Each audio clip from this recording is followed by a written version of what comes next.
নমস্কাৰ। আজি নৱবৰ্ষ ইংৰাজী 1 তাৰিখ আছিলে। 2025 চনটোক বিদায় দি পেলাই আমি 26 চনটো আঁকোৱালি ল'লোঁ। এই কাৰণে আমি প্ৰত্যেক বছৰে নৱবৰ্ষ প্ৰথম দিনাখন 1 তাৰিখৰ দিনাখন আমি দেওশাল মন্দিৰলৈ যাওঁ গোটেই পৰিয়ালটো। এয়া দেখিছেনে, দেউতাক, ছোৱালী, মই আৰু মোৰ ভতিজা দুজনক লৈ পেলাই গৈছিলোঁ। এয়া দেওশালত প্ৰৱেশ কৰিলোঁ। এইফালে হ'ল আমাৰ দেওশাল মন্দিৰত চাকি বন্তি জ্বলোৱা স্থান।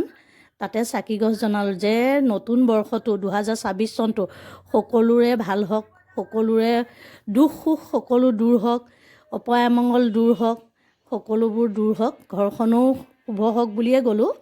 এয়া বহুত মানুহ ভিৰ। জানুৱাৰী প্ৰথম 1 তাৰিখৰ দিনাখন কিন্তু বহুত মানুহ যায় তেওঁৰ বাবা দৰ্শন কৰিবৰ কাৰণে। আমিও গৈছিলোঁ সেইকাৰণে। প্ৰত্যেক বছৰে যোৱা যায় গোটেই ফেমিলিটো। এইফালে গৈ মন্দিৰৰ ভিতৰত সোমাই বহুত মানুহ দেখিছেনে, কিমান ভক্ত, কিমান আহিছে, কিমান গৈছে। আমি ঘৰৰ পৰা 7:30 বাজিতে ওলাই গ'লোঁ। তাত পোৱালৈ অকণমান দেৰি হৈ গ'ল। এয়া দেখিছেনে,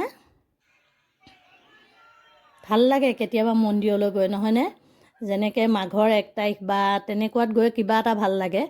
আমি জানুৱাৰী 1 তাৰিখে প্ৰত্যেক বছৰে যাওঁ। এইফালে শৰাই দিয়ে।